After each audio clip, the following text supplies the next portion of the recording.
Nous sommes le 23 mars 2022. Derrière moi, l'école de Nikolskoye a été transformée en centre d'enregistrement pour les réfugiés. Beaucoup de gens nous racontent qu'ils n'ont plus de maison, tout simplement. Leur appartement ou leur maison a été totalement détruite par les bombardements. Plusieurs nous ont confirmé que les soldats ukrainiens, entre autres ceux du régiment Azov, s'installent dans les appartements pour tirer. Quand êtes-vous arrivé depuis Mariupol? Je suis arrivé aujourd'hui. Nous étions assis ensemble dans l'abri. Quand les soldats d'Azov sont arrivés, ils nous ont fait enlever les drapeaux blancs des voitures, de tout. Quand ils ont tiré exprès depuis chez nous pour obtenir des tirs de réponse. Puis, quand ça n'a pas marché, ils ont battu en retraite et ont tout bombardé. Comment sommes-nous restés en vie sous terre? Nous ne savons pas. Donc Azov a tiré depuis les appartements? Non, ils ont tiré depuis l'abri où se trouvaient les enfants et les personnes âgées. Chez nous, ils tiraient depuis l'école directement sur la maison. Ils ont tiré de là. On a 3 maisons qui ont brûlé. Les Ukrainiens ont aussi largué des bombes depuis des drones. Donc, ils ont fait tout ce qu'ils pouvaient pour que les tirs de réponse tombent là où il y avait des civils?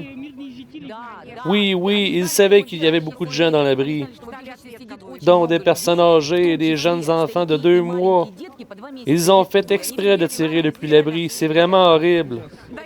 Merci aux volontaires de nous avoir hébergés. Nous sommes restés dans le sous-sol pendant 3 jours. Nous ne pouvions même pas sortir à l'air libre. Dieu merci. Nous étions sous le sol. L'abri a résisté. Quand les Russes sont arrivés, que Dieu les bénisse, ils nous ont laissé sortir et nous sommes rentrés chez nous. Nous avons vécu là 2 jours de plus. Ils nous ont aidés. Rechargé le générateur et ont apporté de la nourriture. Et nous avons survécu.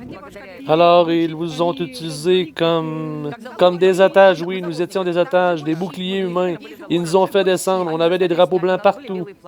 Et ils ont tiré sur toutes les voitures qui étaient là. Ils n'ont pas laissé sortir les gens? Non, la ville est fermée.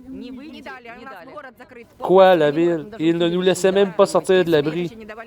Ont-ils tiré sur les gens qui sont partis? Oui, bien sûr. L'horreur. Et avant l'opération spéciale russe, que pensiez-vous d'eux? Russie ou Ukraine? L'Ukraine. Les nazis nous traitaient très mal. Ils étaient nazis, de vrais nazis. De vrais nazis pour vous? Oui, des nazis. Et comment vous ont-ils traités? Ils n'étaient pas en contact avec nous. Ils restaient de leur côté. Certains étaient gentils et calmes, et d'autres étaient comme ça. Comme ça, calme. Lequel? Lequel était-ce? Eh bien, avant tout ça, ils portaient des croix gammées tout le temps. Il avait des symboles nazis visibles. Bien sûr. Parce qu'en Europe, ils disent qu'il n'y a pas de néo-nazis. J'ai l'impression qu'en Europe, ils ne veulent tout simplement pas le voir. Ou que cela les arrange de ne pas le voir. Comment pouvez-vous ne pas le voir? J'ai 70 ans aujourd'hui et j'ai vécu ma vie, j'en ai assez. Tout abandonné dans mon appartement et je veux juste encore vivre 2 ans.